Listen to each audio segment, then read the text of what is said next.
Hello, good morning.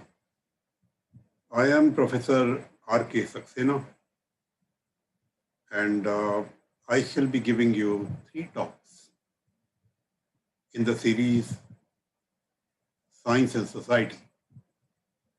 This series itself is actually the course on Introduction to South Asia, which every student of SAU has to take. And our department, the Biotechnology department, gives this course as a Science and Society series of lectures.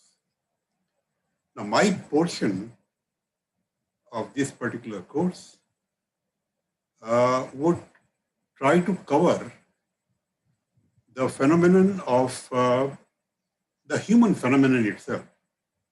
We'll start right from how the universe was created, then how the life and then how the earth was created, and how did life started on the earth, and we'll discuss a bit about the evolution process whereby different life forms, including humans, evolved on the earth. And then we will talk about when did the society formed in South Asia. We'll see it in the perspective of time, that when relatively all these things happen, you should always keep in mind that many of these things we are not very sure about, but I'll be telling you what is our current ideas. These concepts might change, but we have a fair amount of certainty about many of these concepts that I'll be discussing with you. In the second lecture, we'll confine ourselves to the evolution of the society in the perspective of science and intellectual activities in South Asia. Okay? And then in the third lecture, we'll talk about how did the science progress? What were the constraints? And when did what happen? And how come now we are in a world where the science is so important? And what problems this science has created, we'll also discuss that. There are so many problems that have come along with the comforts that science has given us, but it has also given us lots of problems. And we are going to discuss that. And then in the final part of that lecture, we'll talk about the future, that what is the future of humanity.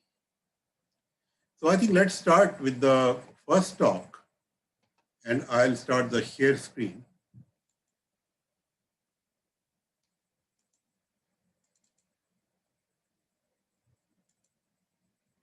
So I hope you can see the very first slide. It just says Science and Society, Origin of the Universe, Earth, Life, and Humans. So let's start discussing this in sequence. Now, the very first thing that we'll talk about is the very basic question which all societies, all human beings ask themselves. Who made this universe? Who made the life? Who made the human beings and all that? And there are some very interesting thoughts about that, which many societies, and you see, we don't have time to go into details and all, but I have just presented to you some of these thoughts. In fact, because you will have these lectures in recorded form, you can always go back to the slide and read them, because we may or may not have time to actually read everything. But let me start reading by what Greeks thought. And you know, Greeks were there about 2,500 years ago. And what have they said about who created the earth, who made the universe? So here it is. In the beginning, there was a period of chaos. when air, water, and matter were combined in a formless mixture. On this floated a cosmic egg, from which there arose Gaia, which is their word for earth, and Uranus, their word for sky. These deities created the earth and its creatures, and the sun, moon, and the stars. So, if you ask, what is the basis of this thinking? We don't know. This is what the records they have left. This was their thought. This was their inspiration. Similarly, you can go through what is the thought of the Algerian tribe, or what do Chinese say about it, and what Christians said about is very interesting. They have in the Bible, they have a very definite answer to when the earth was created. And I am just reading from there. In the beginning, God created heaven and earth, which occurred at the beginning of the night, which preceded the 23rd of October in the year 4004 BC. And this is a Christian Bishop James Usher, who said this. This has become a very popular quote nowadays. And so they had such a definite idea that they know that the universe was exactly made about 6,000 years ago. Again, there are thoughts from Apache Indians, or Buddhism actually doesn't discuss these kind of things, and they say origin of the world is unconjecturable. It is not to be conjectured about, as that would bring madness and vexation to anyone who does it. So this is kind of a taboo in Buddhism to talk about these things. In India, we have also many ideas that are there in our ancient scriptures. And I would actually confine myself to Bhagwat Gita, because they have very clear enunciation of the idea of universe and who created it. And you can see here, Gita, as many of you would know, is a part of the epic, the grand epic Mahabharata. And in Gita, which is a distillate of the wisdom at that time, was recited by Lord Krishna to the warrior Arjuna. We will not go into the story here. You can always read about it. But in this particular book, Bhagavad Gita, and Bhagavad Gita has 700 slokas, verses, 700 verses. And there are 5 specific verses. They give you a very precise answer to this question. And these verses are in chapter 8, verse 17, 18, 19, 20, 21, and 22. So you have actually 6 verses here, which, I translated Gita into Hindi verses. And these Hindi verses have been taken from this particular book here, Geeta Kavya Madhuri, and Baal Gita, which is a subsequent book published by Penguin. But let us just go through this concept, because this is very interesting and very precise. And let me at least read one of the verses here, though some of you may not know Hindi, but the English translation is also here. You can read. इस सकल सृष्टि के प्रकटन को तू दिवस ब्रह्म का समझ पात, फिर विलय सृष्टि जब होती है वह रात्रि ब्रह्म की है यथार्थ. Consider the creation of this universe as a day of Brahma, and its dissolution is the night of Brahma. So the concept is that Brahma is the ultimate truth of this universe. And we talk about the creation and dissolution of the creation in forms of the day of Brahma and the night of Brahma. Okay? So the creation process goes on for thousands of yugas. and night of dissolution is equally long. So the idea here is that there is a entity, Brahma, which is the ultimate truth. From there, the universe arises, and into that the universe dissolves. And this process of creation and dissolution is a cyclic process which goes on. So there is no beginning and there is no end. Okay, and here in this particular verse, it is said that the creation process takes thousands of yugas. You see, and then yugas have been defined in the Indian scripture, the ancient scripture, and thousands of yugas would be something like few billion years. And this scale of time fits very well with what the modern science knows about the creation of universe. So let's just quickly go through. When the day of Brahma starts, the whole universe emerges from the basic Brahma.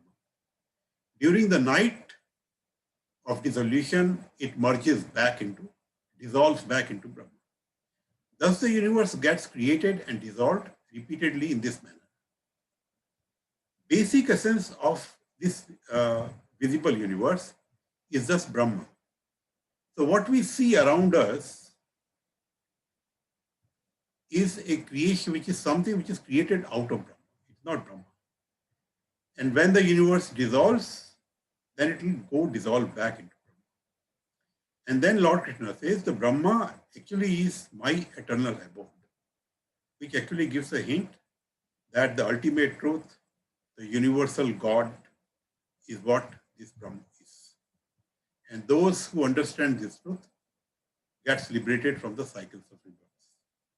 So essentially what Geeta says, that creation of universe and its destruction are cyclic process which keep on happening, and it's not something that has a beginning or has an end. It is eternal. The Brahma is eternal, and universes in sequence come and get dissolved. Okay. Now, what is the modern science thinking about the creation of universe? And you may all have read about the theory of Big Bang. And according to this theory, universe started with a Big Bang, which happened about 14 billion years ago. Okay. So now here here we are showing the Big Bang as this spot. From there, this is a time scale here. The universe is emerging, flowering out of the Big Bang. Okay. And right now, 13.7 billion years have passed since the Big Bang occurred. And this is where, initially it is all gaseous matter, and they slowly condense into different planets, okay, and stars and what have you, including Earth. And this process is going on. And Earth was created about 4 billion years ago. Okay. So before Earth was created, the Big Bang, still there were about 8 billion years had passed before Earth was created. The formation of Earth and the solar system is about 4.6 billion years ago, and keep this an important figure. So 13.7 billion years ago, you had the Big Bang, and Earth came into being. Earth and our planetary systems, our Sun and Mars and Venus, what have you, 4.6 billion years ago. Now the question arises that on this Earth, when the Earth was created, it was very, very hot, and then it condensed into a solid mass. Okay. How could life occur? How could life evolve on this Earth? Obviously, there was no life when the Earth was created, and that happened 4.6 billion years ago. And this is a constant question, that where did the life come from? And this is a very important and very interesting experiment which was done by Stanley Miller in 1952. Their hypothesis was that let us recreate the situation, the conditions that were there on the earth, and let's see if you can create the life out of these conditions. So they took the gases which they think, there is evidence that there were gases like methane, ammonia, and you have the carbon dioxide and water. All this, the atmosphere of the earth at that time had no oxygen, but it has all these gases. And so this equipment, what happens in this equipment? They are boiling the water here. The steam is going like this, and it comes, and you have this moist atmosphere with all these gases. And then they pass electrical sparks to mimic the lightning, which they think would have been there. And then this condenses, water condenses again, and goes back here. So this reflexive process goes on. And what they found that they actually did it for about a week. And what they found that initially there was a very clear liquid. But by the end of a week, the liquid has become brown and it had become turbid. And then they analyzed the content of this liquid. So let's read here. At the end of 1 week of continuous operation, Miller observed that as much as 10 to 15% of the carbon within the system was now in the form of organic compounds. So carbon was here in form of methane and carbon dioxide. So these guys got converted into those chemicals which are very, very essential for life, like amino acids, which make the proteins in the living cells. And so what they found that in this mixture, all these chemical compounds which are required for a living system evolved. So what is the idea here? Idea here is under the conditions that prevailed on Earth in the beginning, gradually these chemicals which are required for the life process, they emerged out of the processes that were going on the Earth. Earth was very hot. So you can imagine the steam and you can imagine the lightning. So eventually, all these chemicals, sugars, lipids, and the building blocks for the nucleic acids were also formed. So now we understand that how these building blocks were formed. But from these building blocks, how did the life itself emerge is something we don't know. But over millions of years, it so happened that very tiny life forms appeared. Let's go to the next slide. Let's see here. No, so very tiny single cellular life forms evolved. And then it took millions and billions of years that these tiny primitive life forms then evolved into higher organisms, animals and plants. And we are going to talk about it. What is the principle behind this evolution? And that principle was first given by this great man here, Charles Darwin. I'm sure you must have heard about Charles Darwin. He was born about 200 years ago in England, and he studied in Cambridge. And he was 22 years old when he finished the education. And then there was a ship with the name of Beagle. This ship was going to go around the world for many kind of studies. And he was asked to join the staff of this ship Beagle to study various life forms that occur in different parts of the world. And the Beagle went around the earth and it took 5 years, 1831 to 36. And Charles Darwin was only 22 years when he joined it, and when he returned, he was 27 years.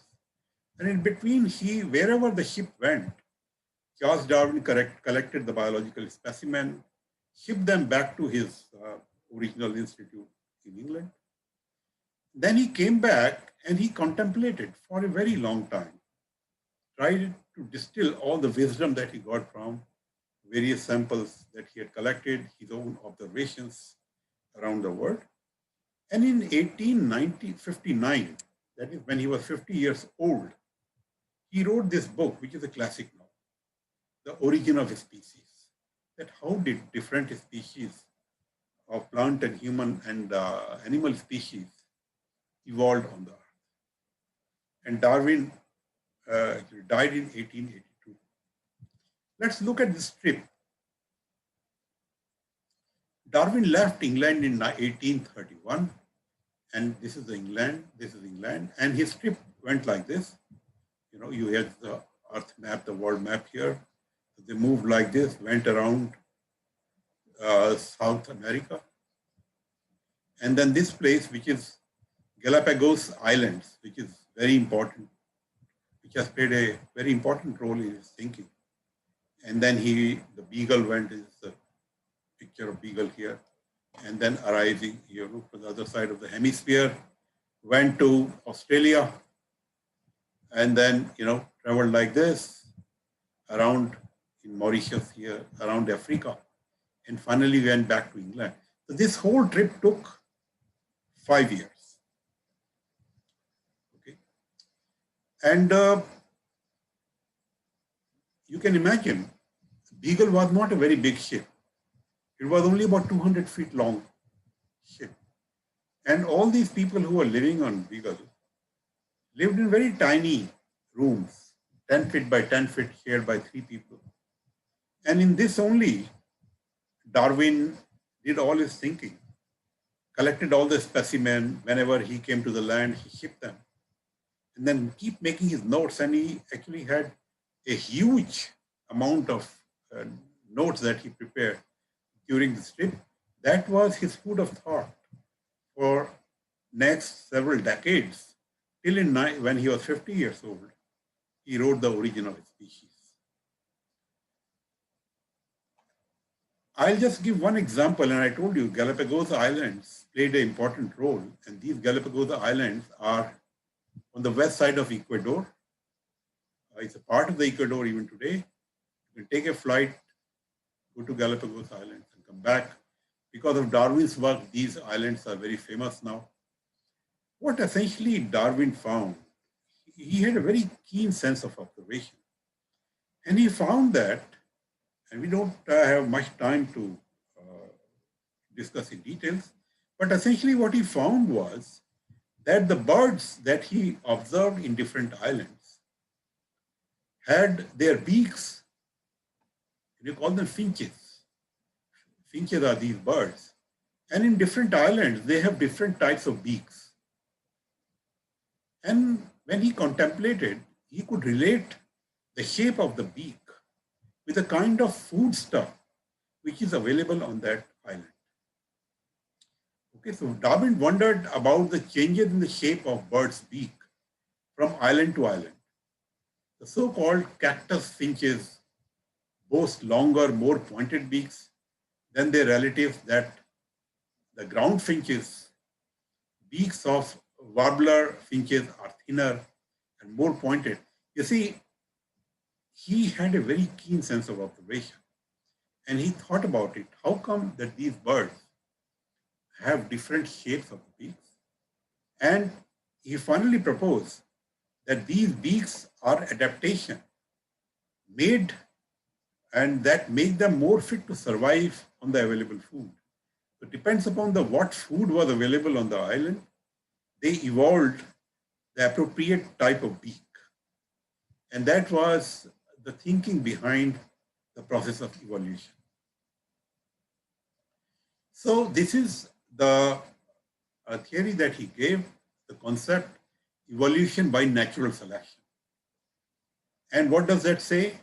That there is a struggle for existence by the various animal species. They compete for food, mates, space, water, etc.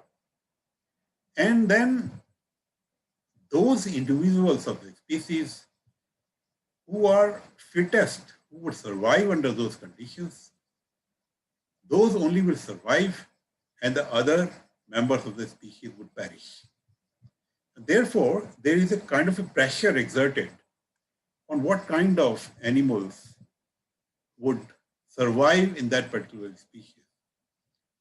Okay, so from the same pool, the subsequent generations of the species would have modifications like the beaks, which made them more adapt to survive under the conditions that were available. I think let's understand a little bit more about the mechanism of evolution. You know, I told you the life evolved as single cell life forms, very tiny life forms which you can only see under microscope. So those are called unicellular life forms. And later on, when bigger organisms grew, then there was aggregation of these cells, and large animals and large plants are actually aggregate of a variety of these cells that we have. Thus, in a human being, we have about 30 to 40 trillion cells in an adult human being. So many cells are there, and there are different types of cells. There are cells that make up your liver, your lung, your intestine, your heart. They are all different kind of cells, but there is a common thought behind, there's common mechanism or behind. And all these cells are actually living cells. Okay? They all living cells. And what happens in a given cell, I'll just very briefly discuss. You would have studied it in your school biology, but the master molecule in a cell is called the DNA. And DNA has a code, which is the code for life, because that code is required for cell to know what kind of product it has to make, what kind of proteins it has to synthesize, and all those things. So RNA gets transcribed into DNA gets transcribed into RNA, which is a very similar molecule. DNA is a double-stranded molecule, polymer, whereas RNA is a single strand molecule. This is the RNA here. And RNA then forms the script to make proteins, and that process is called translation. So all the proteins that are required in a cell to make its membrane and all the organelles inside, all those proteins are made from the code that is contained in the DNA. Okay? Now, if that code changes, then you would understand the protein that it forms will also change a little bit. So here we show a code which is TAACTGCAGGT. The code is in form of 4 letters, four entities, nucleotides. Let's not go into details of that. But this sequence is what is important. And that sequence is direct. The DNA will direct what kind of proteins the cell will make. Now suppose here this T changes into C. That is called a mutation. It's a point mutation. Now these point mutations can occur in a cell spontaneously. Okay. Now what will be the result? The result would be that it may make a protein which is slightly different from what was originally made. Okay. So it is possible that because this is a defective protein, the cell may not survive and die. But it is also possible that this change that you have made makes a protein that makes the cell even better adapted, better survival. Okay. Let's look at it in this way. Suppose this is a life form. This is a colony of living beings. The colony is increasing in size. They are dividing. Okay. This is a larger colony here now. Now within this colony, some of the individuals will have mutations, which are shown here. They are slightly different from the main organisms. You have many mutations that you see here. Now it is possible that some of these mutations are better for the survival of the cell, the survival of the colony. So this particular mutant individual will further the colony.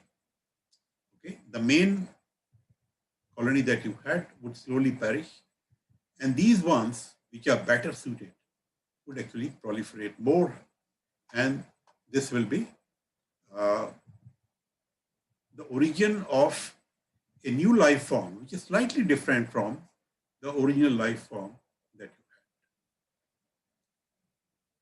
Okay. So what are the crucial factors in the biological evolution? So we say that there are a large number of progeny. So the colony is forming, there are a large number of individuals. And there are mechanisms to introduce minuscule variations in individuals in the progeny because of point mutations. And some of those will survive, would be better survivors. Okay. And then the life form will change slightly. Okay. Of course, what is really required here is the instinct to survival, that all life forms, there is an inherent instinct to survive. Okay. The only thing is that the one which is more fitter will override the others and will survive better.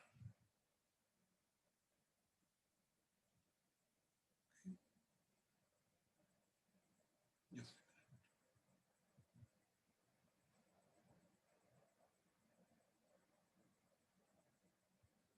Okay. So how did evolution happen on Earth? If you just give me a moment, I'll get a glass of water and come back.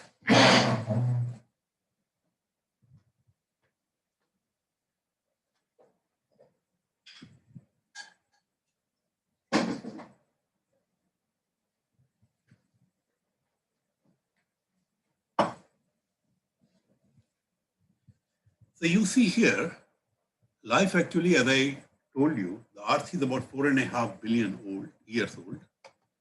And the very first life forms occurred 3.5 billion years before. So when Earth was formed, after that, for 1 billion years, nothing happened. And what is a billion? It is actually 100 crores. So 100 crore years, nothing happened.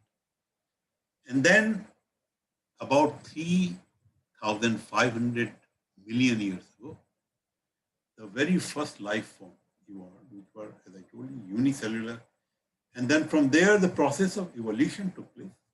As Darwin has suggested, you got more complicated life forms. The plants came into beings, larger animals, okay, and finally the human beings. So we can say here, the earliest life occurred on the Earth about 3,500 million years ago. The plants only evolved about 500 million years. So for about 300 million years, there were no plants. Only these very, very tiny unicellular life forms, simpler life forms. And then plants evolved about 500 million years ago. Dinosaurs were there 230 million years ago. And the very first hominids. What are hominids? Hominids belong to the family of these very late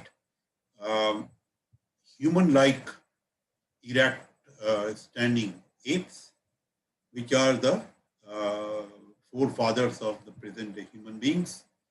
They only occurred on the Earth about 3 to 4 million years ago. And then finally humans, which is a species within these hominids, and we call ourselves Homo sapiens. We came on this Earth only about 0.1 million years ago. Only about 100,000 years ago, Homo sapiens came, and within this short span of time, we have totally conquered the Earth, and we are doing all that that you see around yourself. It is interesting to compare the time scales. Now, if all this evolution that you see here is compressed into 1 year, if the evolution of Earth, if the evolution of life on Earth is considered to be over a period of 1 year, then humans are in the existence for only 1.5 minutes. So you can see that we are here very, very recently. the life was there for thousands of millions of years before that, and then came the humans. Let's look a little bit about the evolution of the human beings. The very first hominids that we had, Australopithecus afarensis is a popular name that we know, they occurred about 3.5 million years ago. Okay, for the first 99.92% of the time of Earth existence, there were no humans. They were there only for the last 0.08% of the time. Okay, and then you have so many species of hominids that you see here, the time scale you see here. Now here is today, and this is 1 million years ago, 2 million years, 3, 4. And all these are different species of hominids that arose and vanished. So for example, A. afarensis arose around this time, about 3.7 million years ago, and vanished by about 2.8 or 2.9 million years ago. So we come to know about these dates by by archaeology and by dating the samples and by the fossil records and all that. We'll talk a little bit about that. So what is important here to note that different hominids came and then vanished, you see. And the first first species of the Homo series started here, you see. Homo rudolfensis, it is arose about 2.5 million years ago and then vanished about 1.7 million years ago. Then Homo habilis, another Homo erectus here, survived for a relatively more time. The last species that we had, which was very similar to our own Homo sapiens, was actually Homo Neanderthals. Neanderthals was a species which was there.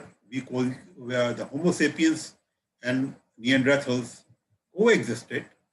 And it's only about 40, 50,000 years ago that Neanderthals finally got extinct. And now the only species that you have, only hominids you have, is the Homo sapiens. That is what we are. And that, as I told you, is in existence for only about 100,000 years, 200 to 100,000 years ago.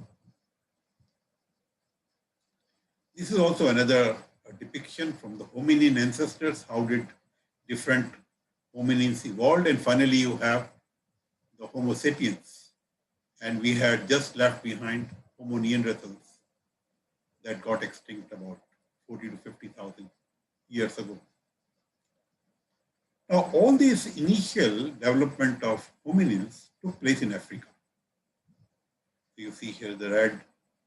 This is the area where the forefathers of human beings first arose. And from there, it is believed they migrated to the rest of the earth.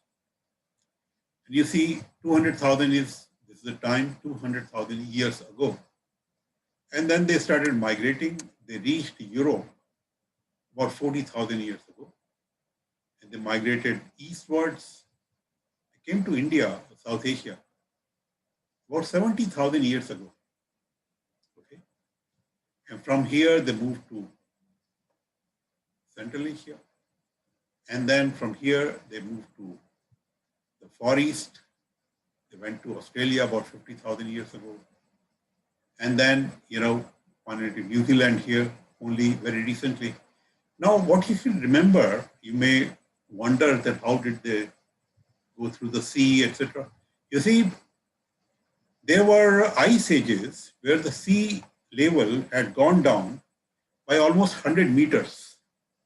So many of for example, this Bering Strait that you see here, which joins the Russia from Alaska, it's now there is sea here, but when the water was 100 meters below the level, then there was a landmass, a land bridge, and these hominins could cross and move to America about 12,000 years ago. and then finally to South America. So what is, in a sense, we are seeing here, that they originated from Africa and then slowly, gradually spread out throughout the earth. Let's read here. Homo sapiens, the first modern humans, evolved from their early hominid predecessors between 200,000 and 300,000 years ago. They developed a capacity for language about 50,000 years ago. The first modern human being moving outside of Africa started about 70,000 to 100,000 years ago. Okay, so this is in a nutshell. If we recapitulate, Big Bang was 13.7 billion years ago. Earth was formed, Earth and all the planets in the solar system evolved around 4.5 billion years ago. Life evolved on Earth about 3.5 billion years ago. And that it gradually evolved into higher life forms. The process we have discussed a little bit, the hypothesis, the theory of evolution, the natural selection process and survival of the fittest. And gradually human beings came into beings very, very recently. And then they have migrated to different parts of the world.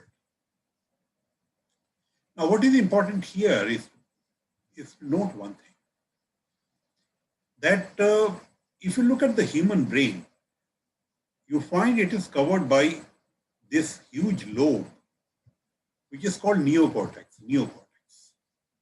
Neo means new cortex. And if you see in lower animal forms, it is there in a very small amount. For example, in monkeys, it is developed a bit. And humans, it has really, really hugely developed. Okay. So if you look at the brain of the higher animals, it's a common kind of a structure. You have this red looking area, which is called limbic system, which all animals have. And this is the site where all the emotions and instincts lie. So emotions and instincts are there in the limbic system. That limbic system of the brain is responsible for the emotions and the instincts, the animal instincts.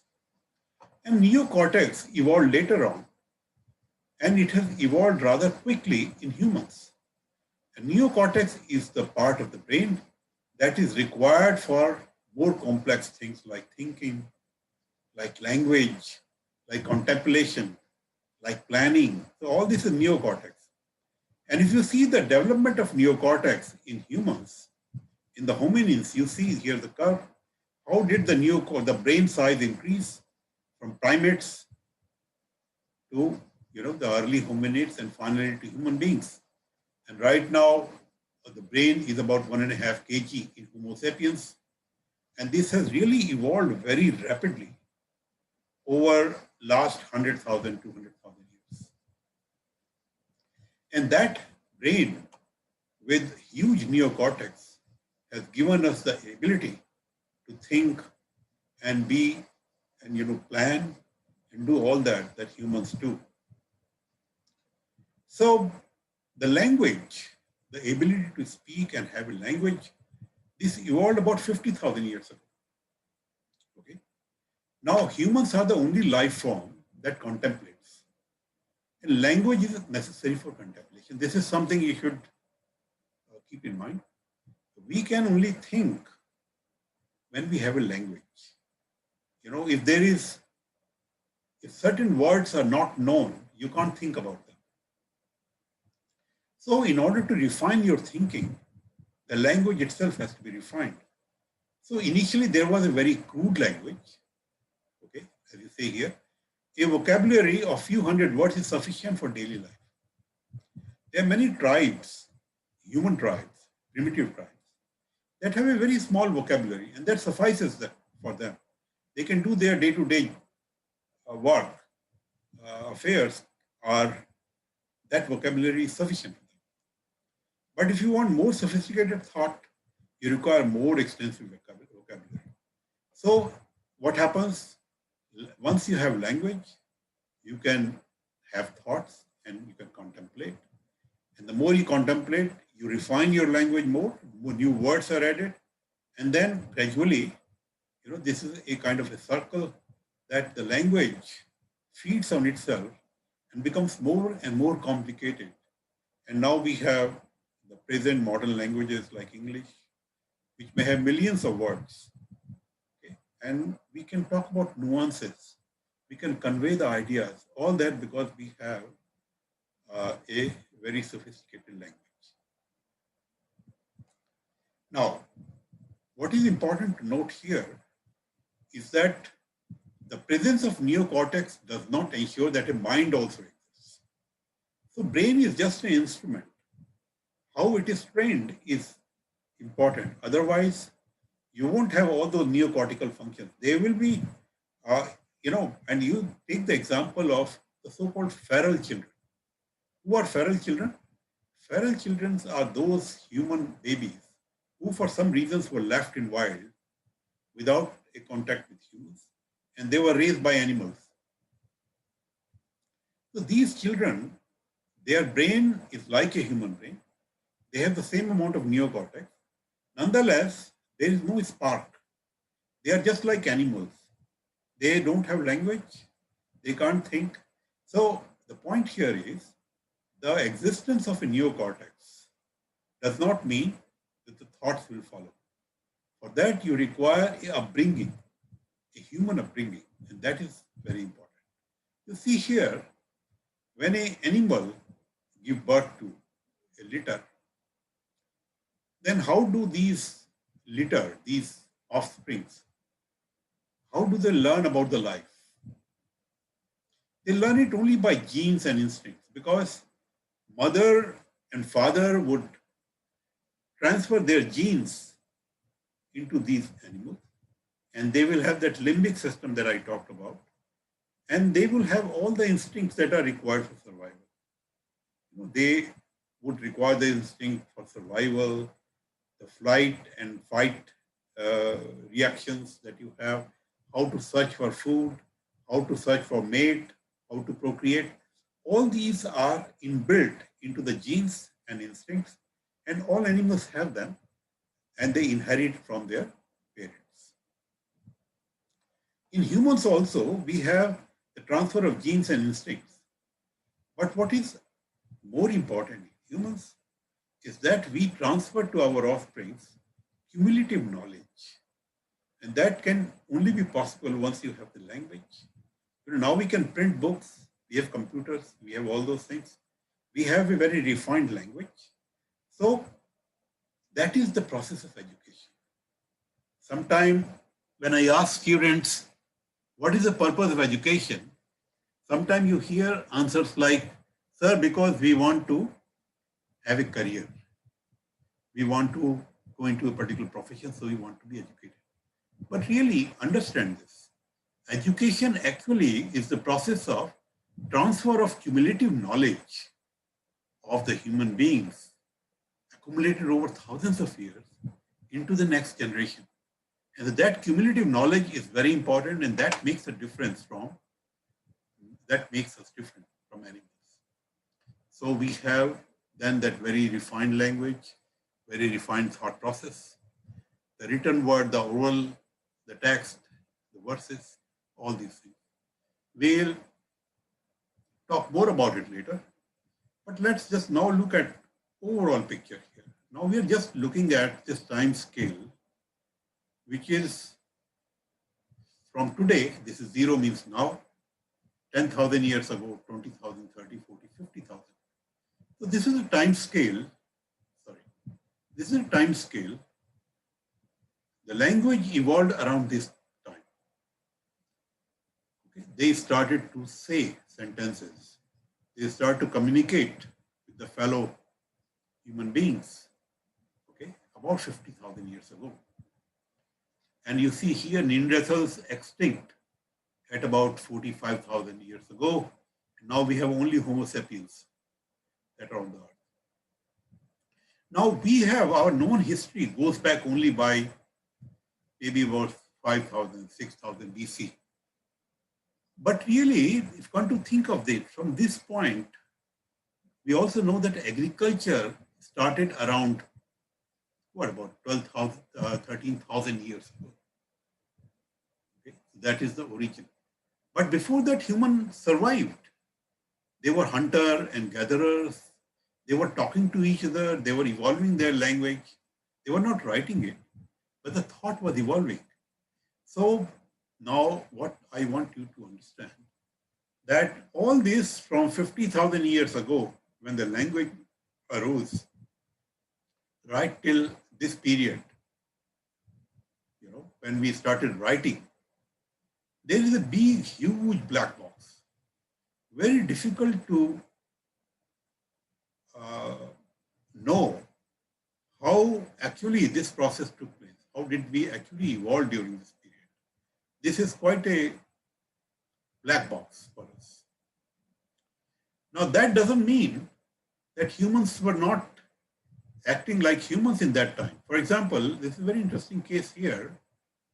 Is a statue which was, it dated back to 25,000 years ago. So that is about here in the black box. There was no written record, no nothing. But this statue, of course, was made by humans. Very refined statue, 1.5 inches. This was has been carved out of ivory from mammoth. And it is dated 25,000 years old. And similarly, you have this case here, a skeleton that was found in Russia. And this is dated to be about 28,000 years ago. And this skeleton was covered with draperies of ivory beads, necklace, pendants. And it is estimated it is 10,000 man-hour work. Obviously a royal person, a royal lady maybe, that occurred about 28,000 years ago. So this is not a part of the written history. But I think you should not go with the idea that whatever humans did, they started doing from only when we had the written history. There was a huge time lapse here, time scale, 50,000 years, where we do not know what actually was happening. But one thing we are sure, the human culture was developing, human thought was developing all this time. Okay? And gradually, probably we'll find more about this black box that we have. Okay, so we stop here for this first talk, where we have, if I recapitulate, we started with the origin of the universe, and we have now seen how humans evolved, and that how, what is more important for us is that black box of 50,000 years that we have, where intelligence was there. There were intelligent human beings with well-formed language. Only there are no records of that period. Okay. So we will continue in the next talk that I'll have with you, where we will specifically talk about how did the society develop in South Asia, which is essentially India. Okay, and we'll talk about why India is actually South Asia, because that time there were no different countries, only the landmass. Okay, so thank you. We'll meet again for the next class.